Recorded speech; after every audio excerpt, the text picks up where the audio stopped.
Alright. Mean Streak at Cedar Point. The worst roller coaster I have ever ridden.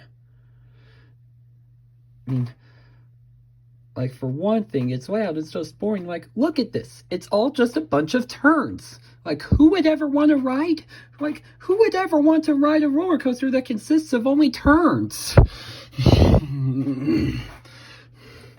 And on top of that, it's also a really rough ride. I mean, and even during my first visit to Cedar Point, I remember that this ride was such a total joke. I mean, Cedar Point is like chock full of amazing coasters, including this little bit that you can see here of Maverick.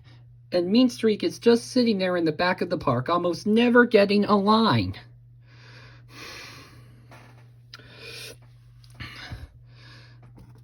Like, sure, they were going for the record of the tallest wooden coaster in the world at the time this thing was built, but was it really worth building such a horrible ride? Like, ugh, just, like, seriously, look at the design of this thing. Ah! Right, and now let's get into the POV of this. The sign and now here's the sign that you know that you're in for a whole bunch of misery.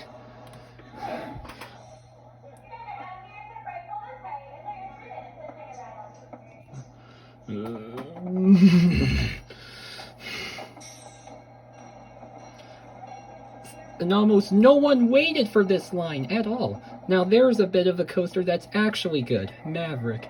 And now into the first turn and... Ugh, already a trim break even before the lift hill. You know you're in for a really bad coaster when you already have a trim break right even before you start climbing the lift hill.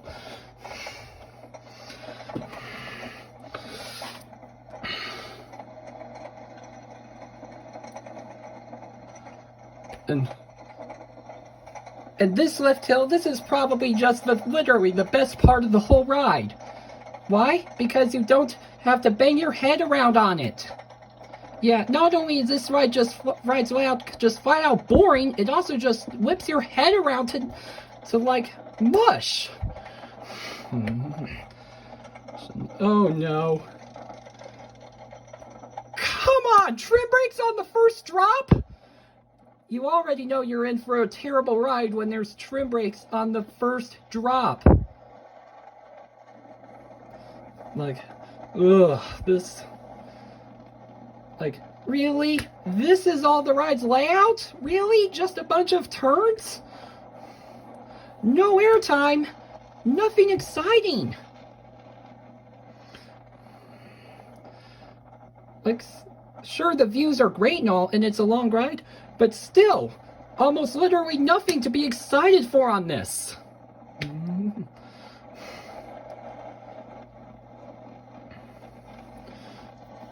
Ugh. Of course, the mid-course brake run. Ugh, almost. Ugh, when I was riding this thing, literally had like zero excitement at all for this. Because this ride's layout is just boring. Like, really, just a bunch of turns after turn. That's literally all there is to this. No airtime. No G's. Nothing. This ride is just straight up boring.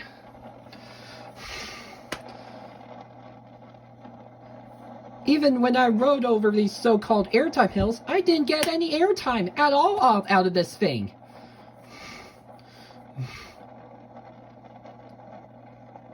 Ugh, flying after into another turn. And this is it, the ride's over.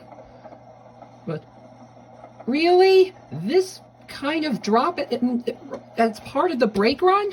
Like, I mean, seriously, have you ever seen a coaster with a drop like this as part of the brake run? Other than this, I've hardly been on one.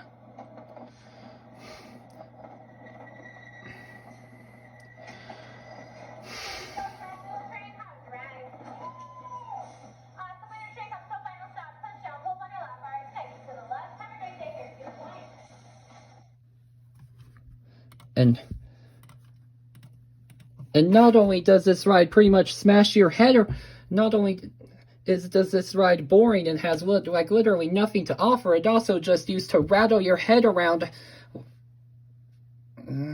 Practically smashes your brain to your practically like turns your head into mush. I mean, when my mom and dad rode this thing for the first time, my mom literally joked that she needed Advil or any pain medication after riding this thing. Because this thing has a reputation. So yeah, I definitely think this thing deserved the reputation it had for being the worst coaster of all, for being one of the worst roller coasters of all time. And personally, for me, it's definitely the worst roller coaster I've ever been on in my life. And this thing opened in 1991. And this thing had opened in 1991 and closed in 2016. After 25 years, all I have to say about this ride is good riddance. And I can be thankful that they decided to close this thing and replace it with something much better. And I'll eventually get to that awesomeness sometime. And that awesomeness is known as Steel Vengeance.